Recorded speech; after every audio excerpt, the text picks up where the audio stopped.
So Jubilee hills నియోజకవర్గంలో ఒక బస్తీలోకి వచ్చాం మనము. చూసారా ఎంత క్రౌడ్ ఉందో. సో ఇక్కడ కూడా వీళ్ళని అడిగి తెలుసుకునే ప్రయత్నం చేద్దాము. అన్న, నీ పేరేంటన్నా? నా పేరు రాము. రాము, ఓకే. మరి జూబ్లీ హిల్స్లో త్వరలోనే ఎన్నికల పండగ రాబోతోంది, బై ఎలక్షన్స్ రాబోతున్నాయి. మరి ఇక్కడ ఎవరు గెలుస్తారని మీరు అనుకుంటున్నారు? ఇక్కడ గెలిచాడంటే ఎవరైనా ఏ క్యాండిడేట్ అయినా కానీ లోకల్ క్యాండిడేట్ అయితే బాగుంటుంది. ఏ పార్టీ అయినా ఏదైనా కానీ లోకల్ క్యాండిడేట్ ఎవరైతే ఉంటారో వాళ్ళకి ఇస్తే వాళ్ళు ఖచ్చితంగా గెలుస్తారు. ఓకే, ఈ మాట వింటే కనుక మిగతా పార్టీల వాళ్ళు కూడా, అంటే బీజేపీ కానీ, ఎంఐఎం కానీ, బీఆర్ఎస్ కానీ, కాంగ్రెస్ కానీ అండ్ టీడీపీ కూడా ఇక్కడ నిలబెడుతుంది, అభ్యర్థిని నిలబెట్టే ఆలోచనలో ఉంది అని ఒక టాక్ అయితే నడుస్తుంది. మొత్తానికి ఏ పార్టీ అయినా కూడా వీళ్ళంతా కోరుకుంటుంది ప్రాంతీయంగా ఉండే వాళ్ళకే అనేది ఒక క్లారిటీ అయితే ఉంది. ఒకవేళ ప్రాంతీయంగా ఎవరున్నారని అనుకుంటున్నారు మీ ఉద్దేశంలో? ఇప్పుడైతే ప్రెసెంట్గా చూస్తే ఇప్పుడు బీఆర్ఎస్ ఉంది. బీఆర్ఎస్లోకి వెళ్ళి మాగంటి గోపినాథ్ గారు ఉన్నారు. మాగంటి గోపినాథ్ గారు గెలిచినప్పుడు అంటే కొంచెం చేసే వాళ్ళకైతే బాగానే చేసినాడు, చేయని వాళ్ళకి చేయలేదు.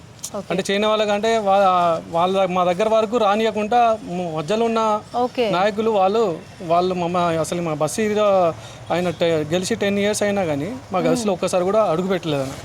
మా ఒక్కరింటికి వచ్చి కూడా చేయలేదు. అంటే మధ్యలో ఉన్న ఎన్నికలప్పుడు మాత్రం ఖచ్చితంగా విజిట్ చేయడం జరుగుతుంది, అందరిని ఓట్లు అడగడం జరుగుతుంది, అన్ని చేయడం జరుగుతుంది. సో అట్లా ఏమి అభిప్రాయం అంటే ఏమి అభివృద్ధి పనులు కూడా ఏం పెద్దగా ఏం చేయలేదు మా బస్సులో కూడా. అంటే డ్రైనేజ్ ప్రాబ్లం చాలా ఉన్నాయి, డ్రైనేజ్ ప్రాబ్లం ఉంది. ఇంకా చాలా మా కమిటీలు కట్టే అంటే దాని ప్రపోజల్ దగ్గర ఎప్పటి నుంచో ఉంది.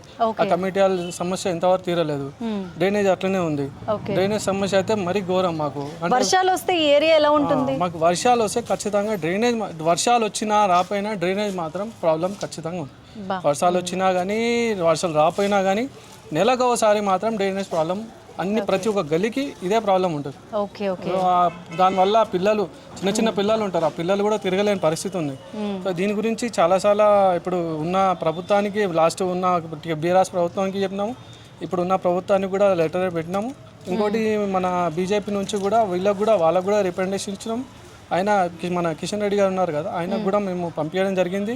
ఆయన ఒక టీంను పంపించడం జరిగింది, కానీ ఓన్లీ పంపించడం వరకే ఉన్నది. కానీ దాన్ని మాత్రం అమలు చేయడం పరిశీలించారు. వాళ్ళు వచ్చినారు, గల్లీ కలిసి చెక్ చేసుకున్నారు, వచ్చినారు, వెళ్ళినారు, అంతే. ఆయన ఎలక్షన్ గురించి ఆయన పంపించుకున్నాడు, వచ్చినాడు, చేయించుకున్నాడు, అంతే తప్ప ఇంకా వరకు దాని ముందుకు వెళ్ళడం జరగలేదు. అది మరి మీ ఉద్దేశంలో ఇక్కడ ఎవరు నిలబెడితే బాగుంటుంది అనుకుంటున్నారు? ప్రాంతీయంగా ఎవరైనా ఉన్నారా? ఇప్పుడు మాకు అంటే మేము పోయి మా ప్రాబ్లమ్స్ని మా సొల్యూషన్ ఏమన్నా చిన్న ఉన్నా కానీ చెప్పుకోవడానికి ఒక నాయకుడు అంటే మాకున్నది లోకల్గా నవీన్ యాదవ్ గారు. నవీన్ యాదవ్ గారు అంటే నేను ఏదో అభిమానం మీద దాని మీద కూడా చెప్తలేను, ఒక కామన్ పబ్లిక్గా చెప్తున్నాను. అంటే మేము పోతే ఏదైనా సమస్య గురించి పోతే మాత్రం దాని ట్రీట్మెంట్ వేరే ఉంటుంది అనేది. ఆయన కూర్చోబెట్టడం బాగుంటుంది, మాట్లాడడం బాగుంటుంది, తెలుసుకోవడం, ఆయన ఓపిక అన్నీ ఉంటాయి. మాలాంటి వాళ్ళు మాట్లాడడానికి అవకాశం ఉంటుంది.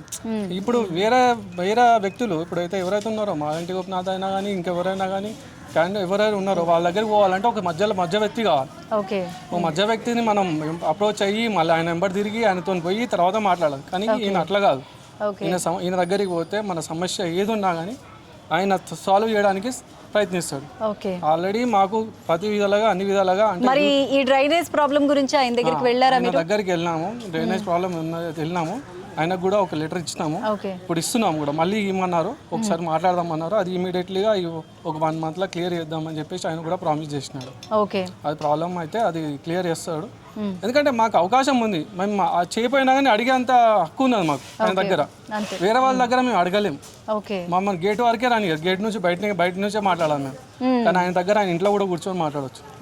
అట్లాంటి మనిషి ఆయన నవీన్ యాదవ్ గారు. మరి ఆయనకి కూడా ఇప్పుడు కాంగ్రెస్ నుంచి మేబీ కాంగ్రెస్ అభ్యర్థిగా ఇంకా సీటు కూడా ఇస్తారన్న క్లారిటీ కూడా లేదు.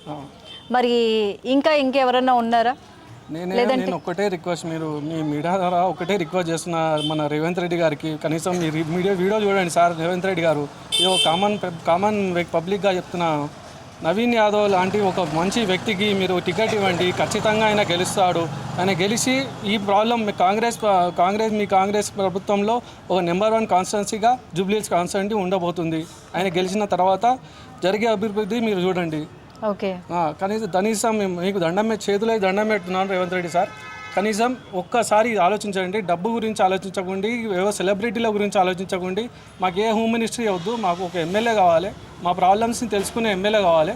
అది ఒక్కటి మేము కోరుకుంటున్నాం. ఆయనకు నవీన్ యాదవ్ గారికి మాత్రం ఈ అవకాశం ఇప్పించండి.